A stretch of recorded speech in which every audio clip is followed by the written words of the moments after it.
Les enfants, dans la foi, ils sont toujours prêts à faire bagarre, palabre, gâter entre eux. Ça, c'est les enfants, ça.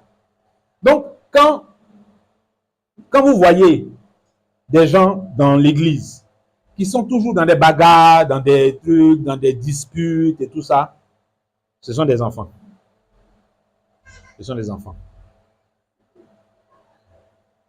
La maturité, dans les signes de la maturité, ça là, c'est des choses qu'on a dépassées. C'est des choses qu'on a appris à surmonter. Parce que les bagarres là, ça vient d'où? Ça vient des frustrations. Mais celui qui n'a pas appris à supporter les frustrations, à subir les frustrations, celui qui n'a pas appris à faire miséricorde, celui qui n'a pas appris à régler les problèmes qu'il a avec les autres, dans la paix, dans le calme, avec pour objectif que les relations soient restaurées et normalisées à nouveau, bon, c'est lui-là qui s'engage dans les bagarres, ou bien dans les fausses réconciliations, et puis on garde les choses dans le cœur, là-bas ça pourrit, demain ça explose, et puis ça, le palabre d'avant-hier là se transforme en un autre truc bizarre là. Ça, c'est l'enfantillage. Ça là, c'est le signe de l'enfance. Donc, si quelqu'un est dans ça encore, il est en train de se comporter et de vivre comme un enfant. Autant il y a des enfants qui sont enfants parce qu'ils sont nés il n'y a pas si longtemps que ça, autant il y a des enfants dans la foi. Il y a des enfants dans la foi qui sont enfants parce qu'ils sont convertis il n'y a pas si longtemps que ça. Et autant il y a des adultes qui le sont devenus pour avoir vécu un certain nombre d'années et être passés par différents stades de développement biologique, autant il y a des adultes dans la foi que les Écritures appellent des hommes faits. D'accord? C'est une expression qu'on retrouve dans les Écritures. Des hommes faits. Et la Bible nous exhorte, les apôtres nous exhortent.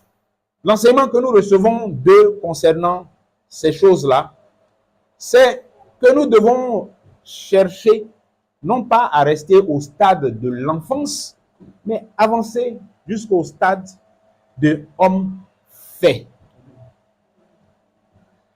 L'épître aux Éphésiens que nous avons vu ensemble nous indique clairement c'est quoi l'Église. Il a donné les uns comme apôtres, comme docteurs, évangélistes, pasteurs, prophètes et tout cela, mais en vue de l'œuvre du ministère, pour l'édification des saints.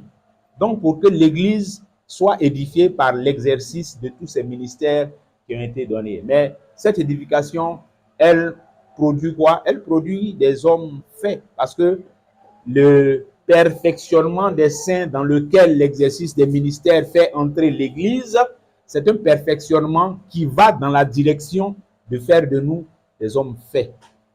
Donc, des personnes qui ont atteint un certain niveau de maturité dans la connaissance des voies de Dieu, dans la marche avec le Seigneur. C'est ça qui est la vie de l'Église. C'est dans cette direction que va l'Église. Donc, quand on est dans l'Église, c'est afin que les ministères que Dieu suscite dans l'Église s'exercent et que ces ministères s'exerçant permettent l'édification de chacun de nous. Mais notre édification, ce n'est pas juste ajouter une ou deux choses au passage à notre marche spirituelle dans la foi, mais c'est afin que dans le temps, eh bien, de perfectionnement en perfectionnement, nous puissions parvenir au stade d'hommes faits, donc de personnes qui sont adultes, mûres dans la foi. Donc atteindre une certaine maturité. Amen. Amen. Donc ça veut dire que quand dans l'église, le pasteur fait son travail, c'est afin que les frères et sœurs soient édifiés par le travail que fait ce pasteur-là. Et leur édification, c'est pour parvenir au stade d'homme fait. C'est dans cette direction-là que l'édification doit les conduire. Quand l'évangéliste fait son travail, quand le prophète, quand l'apôtre, quand le docteur, quand tout cela font l'exercice de leur ministère, c'est afin que chacun de ceux qui reçoivent les effets de ce ministère-là puisse être édifié, donc construit progressivement, aller de perfectionnement en perfectionnement, vers la mesure de la stature parfaite de Christ, à l'état d'homme fait. fait. Voilà notre parcours dans la foi. Voilà notre trajectoire. Quelle doit être notre trajectoire? C'est ça. Oui, s'il y a le fait qu'il y ait des enfants dans la foi, des bébés spirituels, disons ça comme ça, le fait qu'il y en ait dans l'Église, donc des personnes qui ne sont pas très solides dans la foi, qui ne sont pas encore très ancrées dans les choses de Dieu, ce n'est pas quelque chose qui a priori est mal en soi, parce que quelqu'un qui est converti avant-hier, on ne va pas attendre de celui-là qu'il soit solide dans la foi. Quelqu'un qui a embrassé la voie du Seigneur il n'y a pas si longtemps que ça, bon, c'est naturellement quelqu'un qui est en train de faire ses premiers pas dans la foi, dans la connaissance des choses de Dieu. Donc, si cette personne-là a encore les signes et les manifestations de l'enfance spirituelle, ce n'est pas un mal en soi.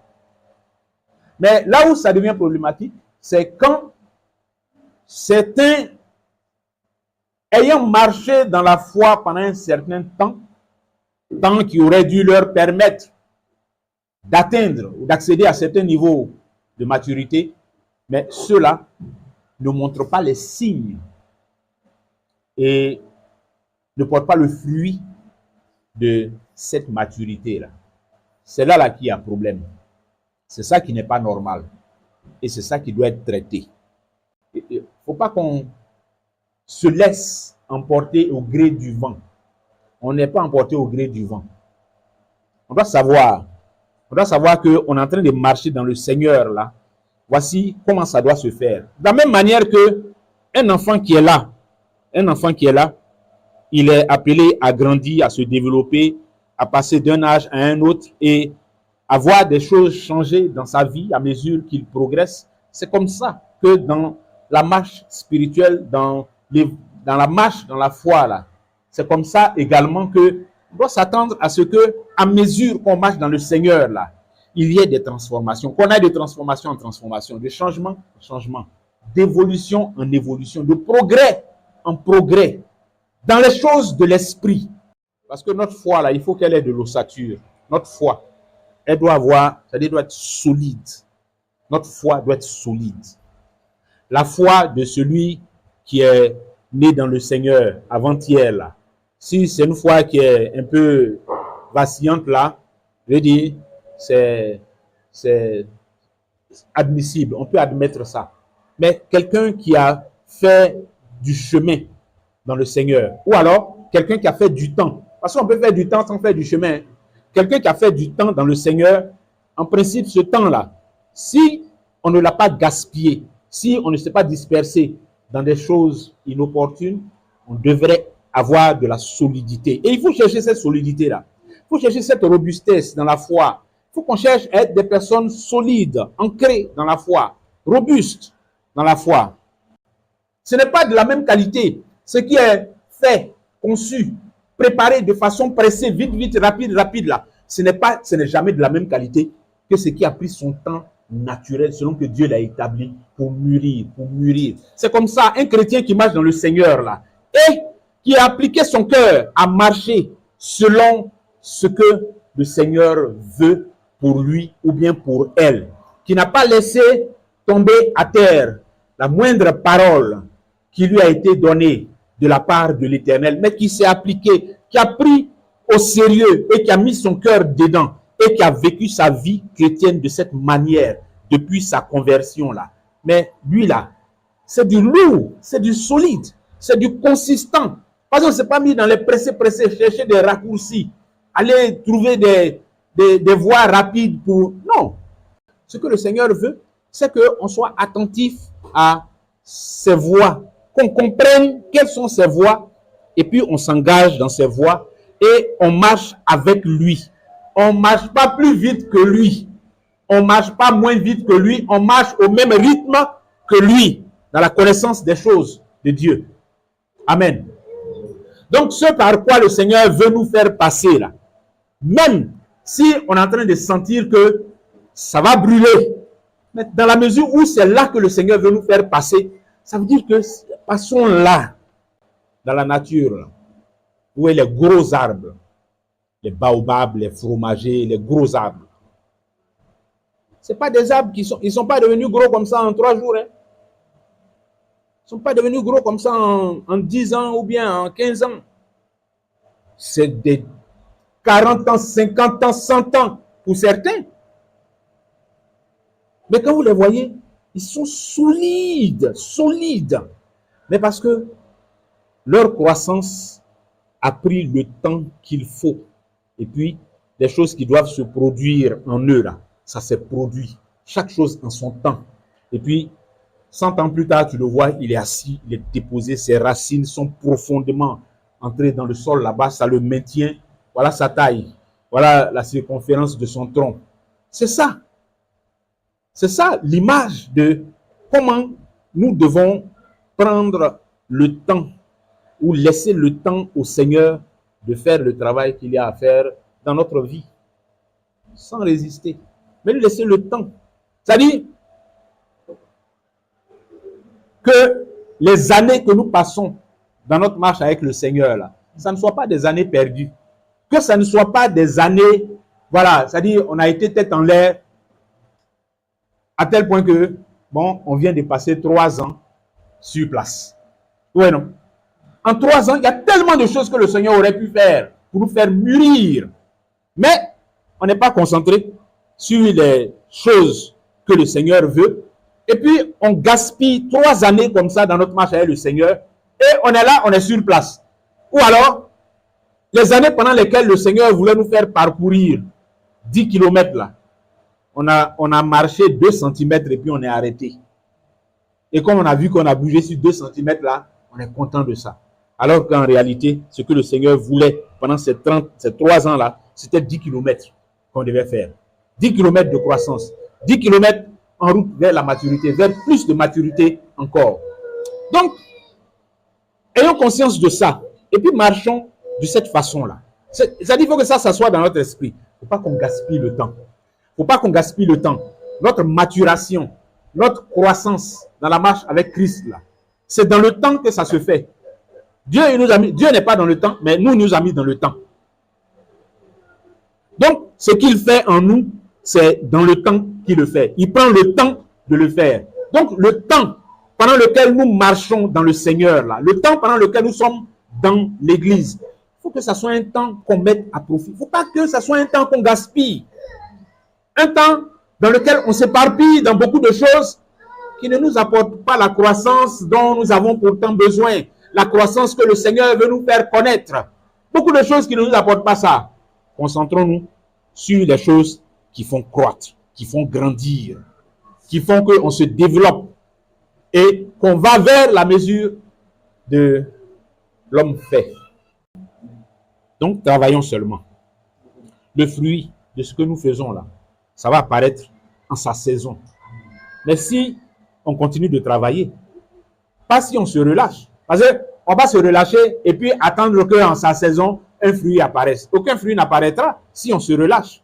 Mais celui qui continue de travailler, celui qui continue de faire ce que le Seigneur attend de lui, celui qui continue d'avoir conscience, de comprendre et de marcher selon les voies du Seigneur et qui persévère et qui est endurant et qui continue et qui ne se relâche point, mais celui-là peut s'attendre à ce que le fruit de ça là apparaisse en son temps.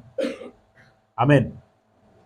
Celui-là peut s'attendre à ce que, après 6 mois, 1 an, 2 ans, 3 ans de marche dans le Seigneur, eh bien, il y ait du fruit qui corresponde à ce temps de marche dans le Seigneur. Et qui correspond également à tout ce dans quoi le Seigneur m'a engagé et devant quoi je n'ai pas reculé, devant quoi je n'ai pas botté en touche, je n'ai pas cherché des raccourcis dans la paresse, dans la négligence. La maturité, elle se bâtit de façon consciente. Dans le temps, de façon consciente. C'est-à-dire, il ne faut pas mener une vie chrétienne dans laquelle on se laisse au vent comme ça, et puis bon, on s'attend à ce que du fruit apparaisse. On est au vent comme ça, et puis on s'attend à ce que... Non. Non. Ou bien, on a, comment dire là, des prières de dépit. Ou bon, le Seigneur n'a qu'à faire maintenant, le Seigneur n'a qu'à faire maintenant. Non. Le Seigneur donne du fruit, il fait apparaître le fruit de ce qui a été planté et arrosé. Paul dit, j'ai planté, Apollos a arrosé, Dieu a fait croître. Donc, pour que Dieu fasse croître afin que le fruit apparaisse là. Il faut qu'il y ait quelque chose de planté et pas seulement planté. Parce qu'il était planté seulement et que ça n'a pas été arrosé, ça n'arrivera nulle part, ça va mourir dans la terre là-bas. La maturité, elle se bâtit dans les décisions que nous prenons ou que nous ne prenons pas. Elle se bâtit dans les choix que nous faisons d'obéir ou de ne pas obéir à la parole de Dieu.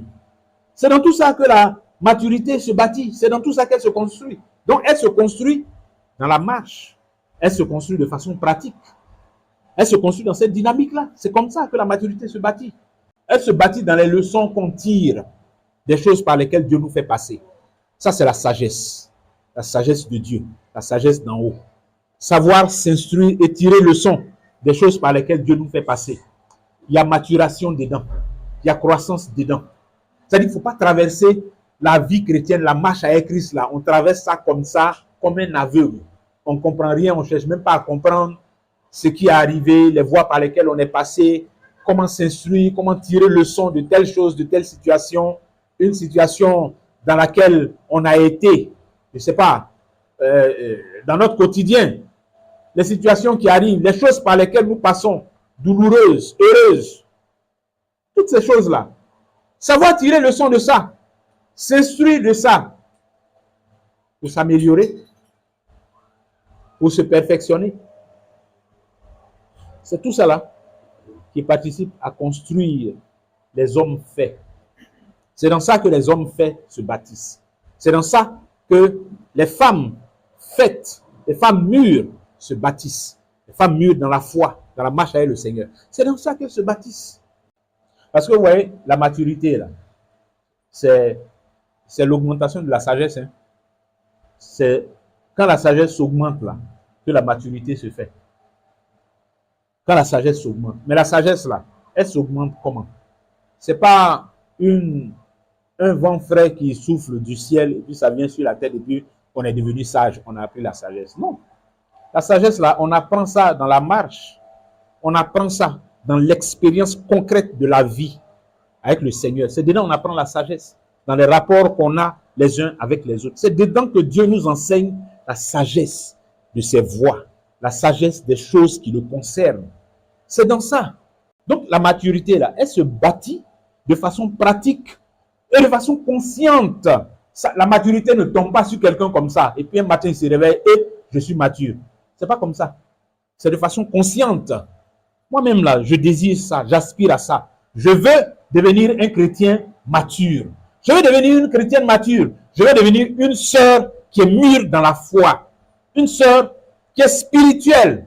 Oui, c'est le fruit de l'esprit là qu'on va dire. Il est spirituel parce qu'il porte le fruit de l'esprit. Il produit du fruit spirituel. C'est un homme spirituel. Il produit du fruit spirituel. Elle produit du fruit spirituel. C'est une femme spirituelle. C'est une sœur qui est spirituelle. C'est cela, bien aimé. Et c'est ça, le chemin de la maturité. Devenir des gens spirituels. Mais vraiment spirituels. Vraiment. Le Seigneur nous prend une belle image dans les Écritures. En Matthieu 7, là où il fait la parabole des deux maisons. L'une bâtie sur le sable et l'autre sur le roc. Oui. La maison qui est bâtie sur le sable, là. Ça, c'est tellement facile. C'est tellement facile. La maturité, là, ça fait passer par des choses difficiles. Hein. La maturité, le chemin de la maturité, là. C'est un chemin qui n'est pas facile. Quand le Seigneur lui-même nous présente les deux chemins, là, il présente le chemin de la facilité. Chemin qui est large et porte qui est spacieuse et que plusieurs trouvent. Et puis à côté, il y a un autre chemin qui est resserré, qui mène à une porte étroite. Et il y en a peu qui trouvent, qui empruntent ce chemin-là. C'est le chemin de la maturité qui est là-bas. Deux maisons. La maison qui est bâtie sur le sable, là, ça c'est la facilité. Bon, parce que pour bâtir sur le sable, là, est-ce que tu as besoin des maçons là même qui ont fait fondation, là, ils ont bien se fatiguer. Ils ne vont même pas te fatiguer pour dire, patron, il n'y a pas pioche. Non. Le sable, là, la main peut creuser le sable. Ils vont creuser dans le sable et puis ils déposent tes briques dedans, ils vont couler un truc bizarre là, c'est tout. Mais quand la tempête viendra, c'est à ce moment-là que tu verras que cette facilité-là, elle a des conséquences dramatiques. La maison qui est bâtie sur le roc, c'est une maison pour laquelle on a accepté de transpirer. de casser le rocher là, pour poser les fondations de la maison dedans. C'était pas facile, c'est pas facile de construire sur le roc. Pas facile, c'est difficile. Le roc là. Parce que le roc lui-même, il n'est pas plat. Il est comme ça. Il a des formes comme ça. Donc, pour dire que tu as posé un fondement sur le roc là, je le dis en regardant nos techniques de construction aujourd'hui avec ciment et puis briques carrées là. Hein. Voilà. Pour dire que tu as construit une maison sur un sol rocheux qui est dur comme ça là, c'est travail. Ça va prendre du temps. C'est plus difficile. Mais c'est la maison la plus robuste, la plus solide, la plus stable. C'est comme ça on l'a bâti. La vie chrétienne la plus stable, la plus solide, là, c'est comme ça on l'a bâti. Le chemin de la maturité, là, c'est comme ça il est. Donc, celui qui veut aller sur les voies de la maturité, voilà. C'est à quoi il doit être préparé. C'est à quoi il doit être préparé. Mais si tu vois le roc, et puis on dit c'est sur ça que tu as construit, et puis toi, tu t'affoles déjà, c'est fini, hein. Tu es déjà vaincu. Même ceux qui portent du fruit, le Père les émonde. Mais parce qu'il y a toujours plus à faire. Hein. Il y a toujours plus de fruits encore à porter. Il y a toujours plus de fruits encore à porter. Donc oui, quand on a marché correctement et qu'on a atteint certains niveaux de maturité, le Père veut nous envoyer plus loin encore. Donc il nous émonde afin que nous portions davantage de fruits. La maturité là, ça fait réfléchir autrement. C'est l'enfant là, ce qu'il a envie de faire, il fait. Ce qui vient dans sa tête, il fait. Ce qui tombe dans sa tête, il fait. Première idée qui est venue, hop là, il s'est jeté dedans. Ça, c'est les enfants qui agissent comme ça. Quand on est mature dans la foi, on apprend. On a appris au fil des années. On a appris. On s'applique à apprendre à marcher selon la volonté du Père, à faire, à agir et à vivre selon ce que le Père veut. Pas selon ce que notre intelligence nous commande, nous guide à faire, mais selon ce que le Père veut.